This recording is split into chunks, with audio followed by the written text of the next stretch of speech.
Selamat malam, selamat datang di dalam Oase episode ke-241.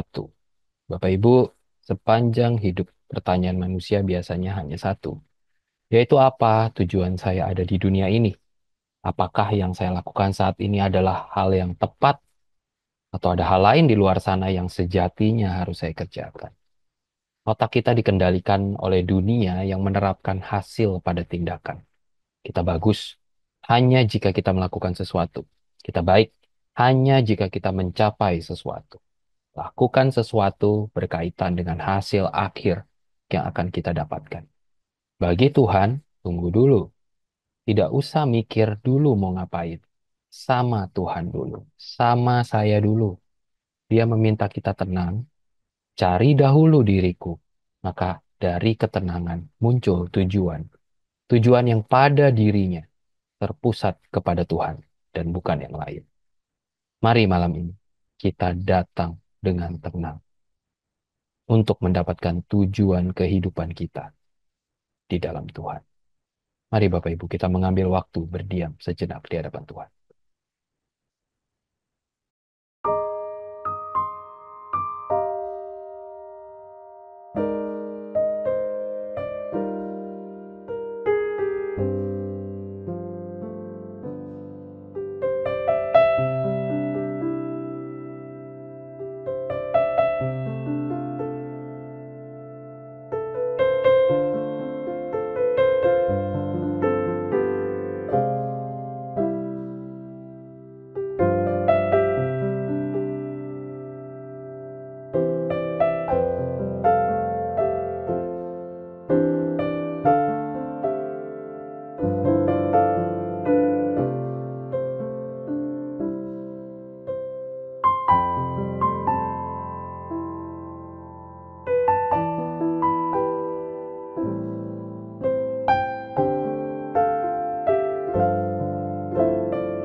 Ya Tuhan, terima kasih. Sekali lagi malam ini Engkau memanggil kami. Biarlah kami boleh tenang di dalam Tuhan dan menemukan tujuan kehidupan dan keberadaan kami hanya di dalam Tuhan. Terima kasih. Hanya di dalam nama Tuhan Yesus kami berdoa. Amin. Salam jumpa kembali di dalam acara Oase yang diselenggarakan oleh Saat Ministry Center. Senang sekali kita dapat berjumpa kembali. Dalam kali ini kita akan berbicara mengenai home kami. Tapi sebelumnya mari kita berdoa terlebih dahulu. Bapa kami dalam surga, kami ingin menyerahkan renungan kami pada hari ini ke dalam tangan Tuhan. Kiranya Tuhan sendiri yang menyertai setiap kami yang menyaksikan acara ini sehingga sungguh apa yang kami lihat itu boleh menjadi sesuatu yang mengarahkan kami sesuai dengan kehendak Tuhan, dengan maksud Tuhan bagi setiap kami dalam kehidupan kami di dunia. Terima kasih ya Tuhan, kami serahkan semuanya dan nama Tuhan kami Yesus Kristus. Amin. Mari kita membaca dari satu bagian daripada firman Tuhan. Kita akan melihat dari Yohanes pasal 15 ayat yang ke-5. Demikian bunyi firman Tuhan. Yohanes 15 ayat yang ke-5. Akulah pokok anggur dan kamulah ranting-rantingnya. Barang siapa tinggal di dalam aku dan aku di dalam dia, dia berbuah banyak. Sebab di luar aku kamu tidak dapat berbuat apa-apa. Sekian kita membaca firman Tuhan. Seorang filsuf yang bernama Martin Heidegger, dia mengemukakan sebuah ide yang menurut saya sangat baik sekali. Ya, dia mengemukakan bahwa kita ini sebagai manusia itu, setiap manusia itu mengalami apa yang dinamakan keterlemparan. Ya, dalam bahasa Inggris, throwness, kita itu mengalami keterlemparan.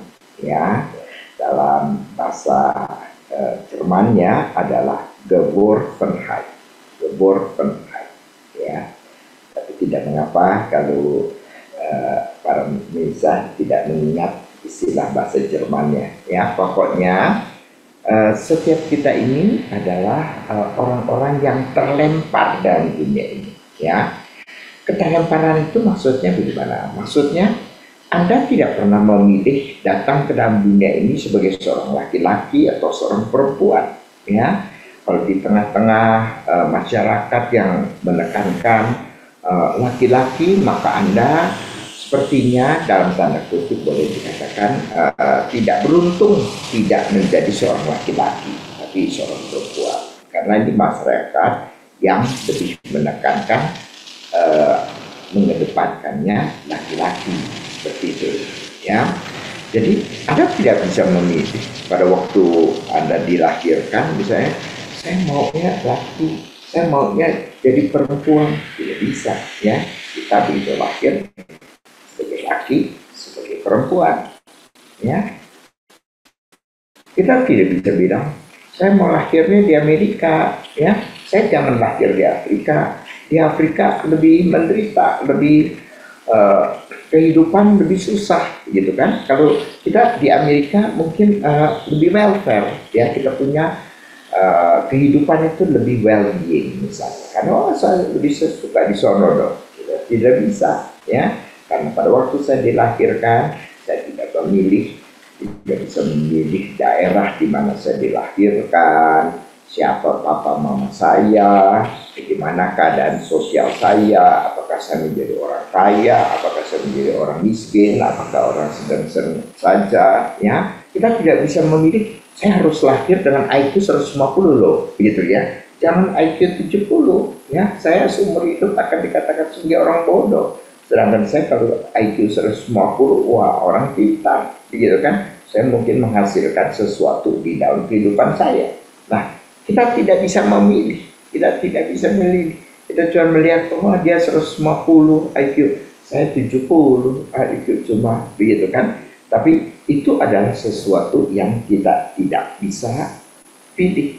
Dan keadaan beginilah yang disebutkan oleh Heidegger sebagai Geworfenheit, ya, sebagai throwness, sebagai keterlemparan.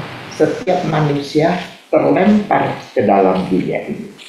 Nah, sebagai seorang yang terlempar ke dalam dunia ini, ya, setiap manusia tetapinya tentu akan mencari makna dari keberadaannya. Ya, kita boleh berada di dalam berbagai macam keadaan, begitu kan? Ya, tapi kita pasti akan menuju kepada sesuatu. Ya, kita memproyeksikan diri kita itu ke arah sesuatu. Misalnya, meskipun saya terlahir dalam keluarga miskin, tapi saya akan berusaha, saya akan belajar baik-baik, saya akan menjadi pintar misalnya, lalu saya akan bekerja dan pekerjaan saya sangat baik, begitu, sehingga kemudian saya dapat merubah nasib saya. Jadi setiap orang, meskipun dia thrown, meskipun dia terlempar, tapi setiap orang uh, mempunyai potensi, mempunyai kemungkinan dari apa yang dia inginkan, dia boleh dapat memproyeksikan dirinya kepada sesuatu, ya. Nah, inilah yang dinamakan oleh Heidegger itu sebagai N-word, ya. Jadi setiap manusia itu punya proyeksi, ya. Kita memproyeksikan dirinya ke depan, ya. Saya misalnya mau jadi dokter, saya misalnya mau menjadi pengacara, saya mau menjadi ahli ekonomi, saya mau menjadi ahli teknik misalnya, ya. Jadi kita manusia itu tidak pasif, ya. Dia bisa dapat membentuk proyeksinya sesuai keinginannya, sesuai pilihannya, dan dia akan bertindak untuk mewujudkan proyeksinya, ya. Nah, orang yang tidak memproyeksikan dirinya kepada sesuatu, yang cuma menjalani kehidupan ini, itu dikatakan oleh Heidegger adalah sebagai makhluk yang being toward death, ya, hanya makhluk yang menuju kematian. Jadi setiap kita semua memang adalah being toward death. Selalu kita adalah makhluk yang pasti, ya, semua orang, tidak ada yang tidak akan menuju kematian, being toward death, begitu, ya. Tapi antara keterlemparan kita dengan kematian kita itu ada apa yang dinamakan kemampuan untuk melakukan proyeksi. Nah, proyeksi inilah yang kata Heidegger itu sebagai suatu kehidupan yang sangat membedakan kita. Kalau kita tidak mempunyai proyeksi, tidak mengejar proyeksi, tidak bercita-cita akan mencapai sesuatu dalam kehidupan kita, maka dikatakan oleh Heidegger sebagai suatu kehidupan yang tidak otentik, ya, inauthentic life, sesuatu kehidupan yang tidak otentik, ya, satu keberadaan yang tidak otentik, ya, menjadi sekedar makhluk yang menuju kematian.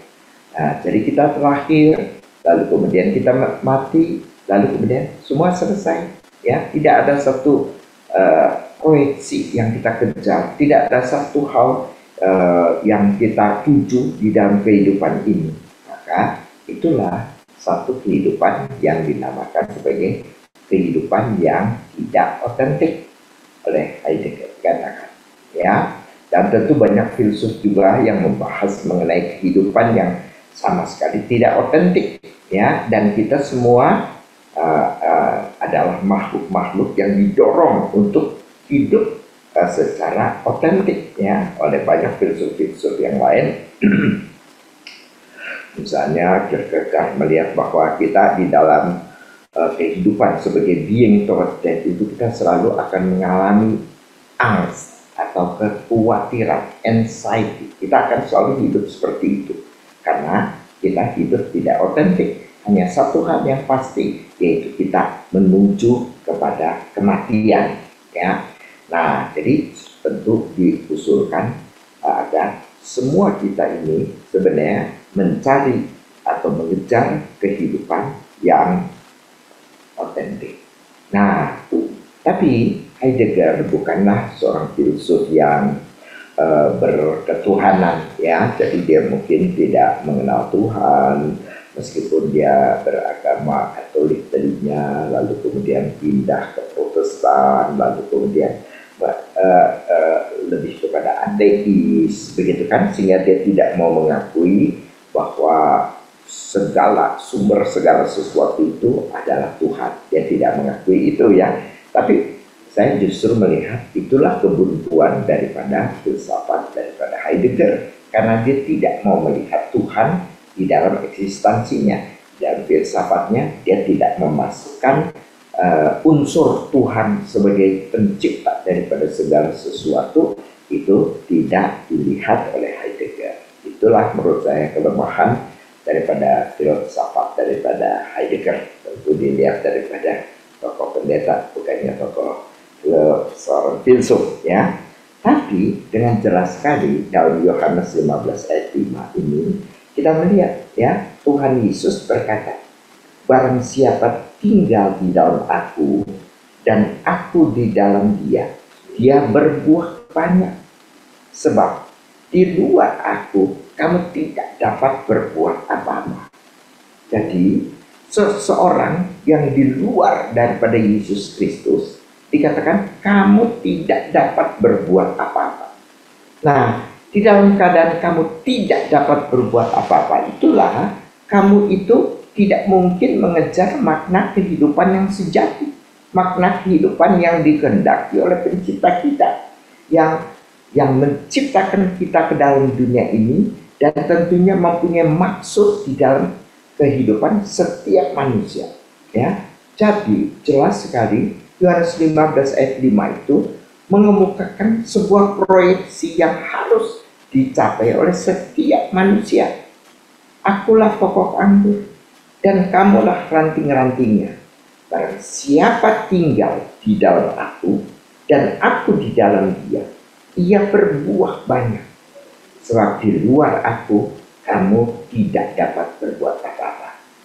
Di luar Tuhan Yesus kamu tidak bisa berjuang untuk sesuatu, mengatasi keterlemparan kamu, keburfenheit kamu. Kamu terlempar, kamu ke dalam sebuah situasi yang kamu tidak minta dan kamu tidak bisa keluar begitu saja kecuali kamu berada di dalam Yesus Kristus, ya. Jadi itu dikatakan dengan jelas sekali, sebab kamu tidak dapat berbuat apa-apa kalau kamu di luar aku. Tentu saya tidak mengatakan bahwa orang di luar Tuhan Yesus Kristus misalnya tidak bisa dari miskin menjadi kaya, gitu kan, dari bodoh dia sekolah lalu kemudian menjadi pintar, tentu bisa, ya. Tapi apakah itu merupakan sesuatu keberadaan yang otentik, ya? Apakah itu merupakan keberadaan yang otentik dengan mengingat bahwa setiap manusia adalah being toward death. Kita menuju kematian. Kalau kita pintar, kemudian pintar sekolah segini, kita mungkin dapat ijazah, kita punya ijazah banyak, kita punya ilmu banyak. Akhir daripada kita apa? Meninggal. Kita boleh kaya, boleh dari miskin kita kemudian menjadi kaya, mengumpulkan harta kekayaan dalam dunia ini, dan kita meninggal, lalu kemudian kita berada dalam keadaan kaya raya, bukan main. Tapi apa gunanya?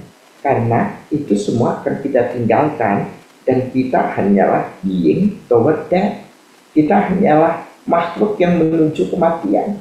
Meskipun apa yang kita lakukan, semuanya itu akan lenyap di dalam titik kematian kita. Semua pencapaian kita, kekayaan kita, nama harumnya kita, dan segala sesuatunya itu semua stop pada waktu kita menghadapi kematian. Nah, itulah sebabnya being toward death itu selalu menimbulkan rasa anxiety, menimbulkan suatu khawatir yang kita tidak mengerti, ya. Khawatir yang sebenarnya merupakan suatu kekhawatiran eksistensial, karena apa yang kita lakukan itu akan stop pada waktu kita meninggal. Nah, tapi kemudian kita melihatkan dengan jelas bahwa Yohanes 15 ayat 5 ini sekali lagi mengemukakan kepada kita mengenai satu hal, yaitu akulah pokok anggur dan kamulah ranting-rantingnya. Barang siapa tinggal di dalam aku dan aku di dalam dia, dia berbuah banyak. Jadi tujuan daripada manusia itu cuma satu, yaitu apa? Tinggal di dalam Kristus, dan Kristus tinggal di dalam kita. Kehidupan kita ada kehidupan yang bersama dengan Kristus. Ya, nah justru disinilah kita punya kehidupan menjadi kehidupan yang otentik, karena kita punya sesuatu yang bernilai kekal, ya, yang tidak akan habis di dalam kematian pada waktu kita mati, lalu kemudian bukan berarti itu hilang, ya. Dan kehidupan kita pun di dalam dunia ini bukan kehidupan yang cuma sekedar, cuma lewat begitu saja, cuma sesuatu yang mengalami keterlemparan, tidak, ya. Sebab di dalam dunia ini kita sudah bersama dengan Kristus, dan Kristus sudah bersama dengan kita, ya. Jadi itu di dalam kehidupan kita itu sebenarnya sudah mengalami kehidupan yang dikemukakan oleh Yohanes 15 ayat 5 ini, ya. Union with Christ, persekutuan, fellowship dengan Kristus. Maka yang satu-satunya perlu kita kejar, perlu kita tempatkan diri kita, yaitu dikatakan oleh Tuhan Yesus satu hal saja: abide in me, tinggal di dalam aku, dan aku di dalam kamu. Itu adalah jawaban bagi keterlemparan kita ke dalam dunia ini. Apa yang saya harus lakukan? Apa yang saya harus kerjakan? Yang saya kerjakan dalam dunia ini adalah abide in Him. Kita tinggal di dalam Yesus Kristus. Yesus Kristus tinggal di dalam kita. Dan kita akan menjalani kehidupan kita ini bersama-sama dengan Kristus dalam satu kehidupan yang boleh dapat dikatakan justru ini adalah kehidupan yang otentik. Kehidupan bersama dengan Kristus. Kehidupan di dalam persekutuan dengan Kristus. Nah, itulah proyeksi kita di dalam dunia ini. Itu adalah tindakan, ya, seperti dikatakan oleh Heidegger, memang setiap manusia tentu akan melakukan proyeksi and work, ya. Itu adalah tindakan untuk memproyeksi diri sendiri kepada masa depan, ya, sehingga dengan demikian kemudian secara aktif membentuk kita punya keberadaan. Nah, apa proyeksi kita? Ya, apa yang kita kerjakan?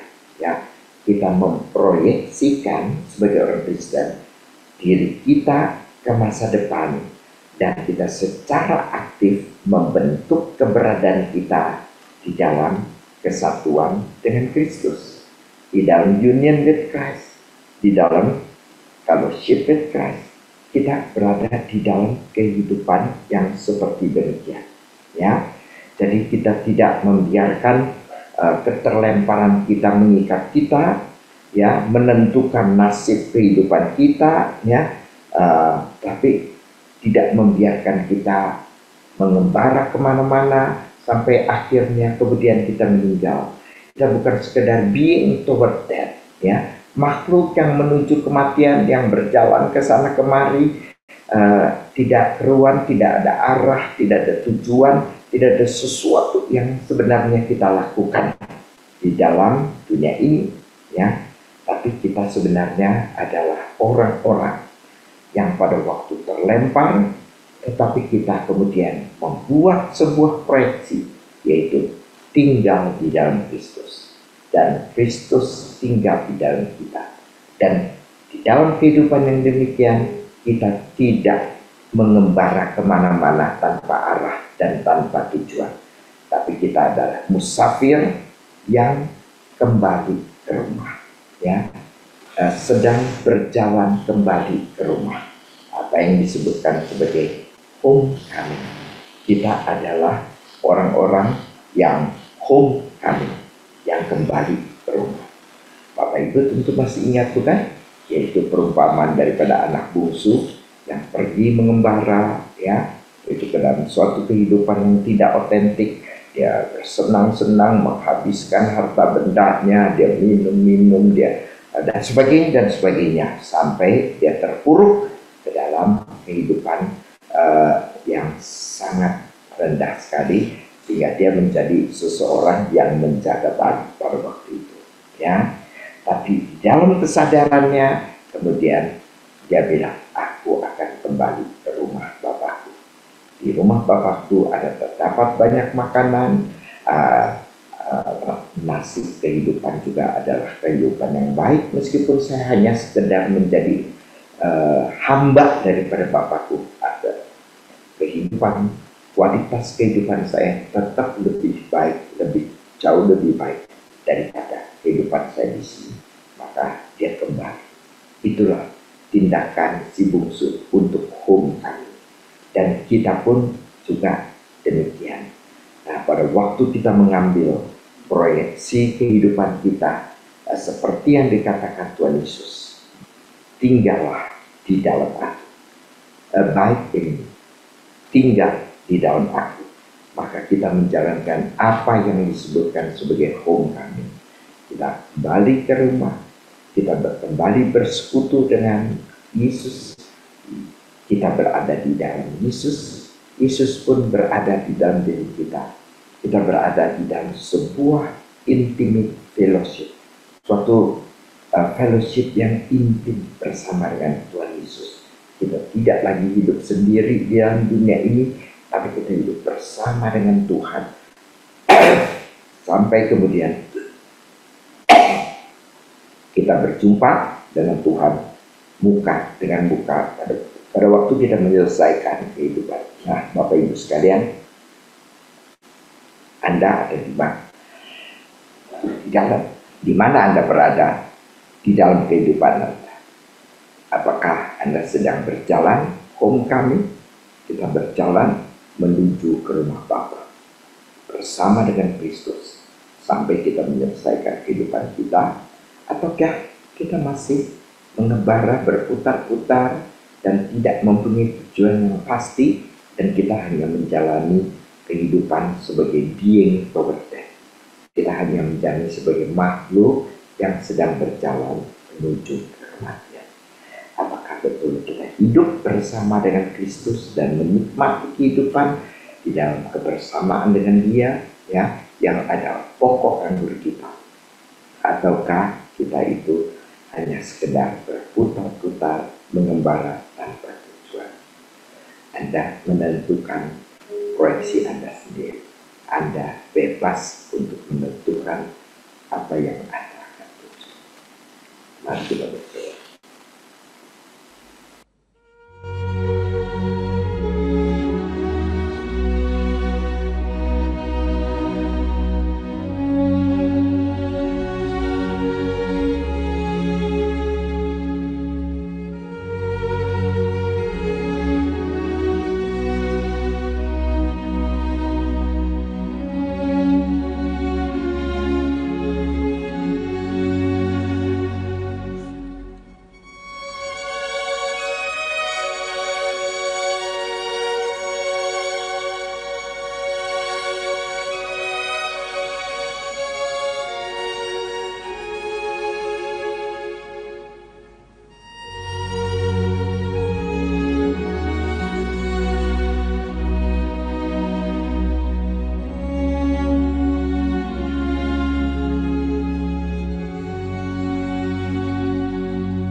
Bapa dalam surga,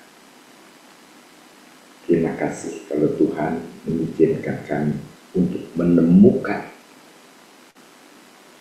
proyeksi kami yang sesungguhnya bersama dengan Tuhan. Perintah Tuhan, abide in, tinggal di dalam Aku. Biarlah selama kehidupan kami di dunia ini, kami dapat memenuhi perintah daripada Tuhan. Dan itulah kehidupan yang terbaik yang kami bisa proyeksikan pada waktu kami betul bisa hidup bersama dengan Kristus di dalam kehidupan. Dan kami akan mempertahankannya. Kami tidak sekedar kehilangan segala sesuatu pada waktu kematian, tapi kami justru mendapatkan kepenuhan pada waktu kami meninggalkan dunia ini dan berjumpa dengan Tuhan muka dengan muka. Tolong setiapkan ya Tuhan, biarlah kami dapat memproyeksikan diri kami menjadi homecoming, menjadi kembali ke rumah, menjadi menuju kembali ke rumah. Dan itulah proyeksi kami. Kami serahkan diri kami masing-masing. Dalam nama Tuhan kami Yesus Kristus kami berdoa. Amin. Bapak Ibu, pelayanan OASA adalah pelayanan mingguan. Silakan mengikuti OASA melalui YouTube.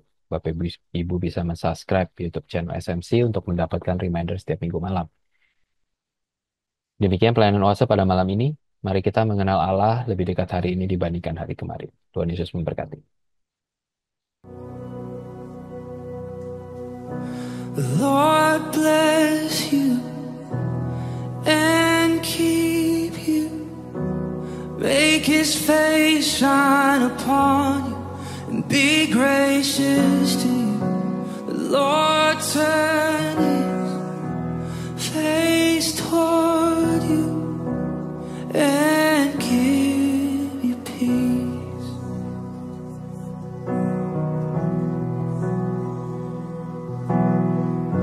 The Lord bless you and keep you.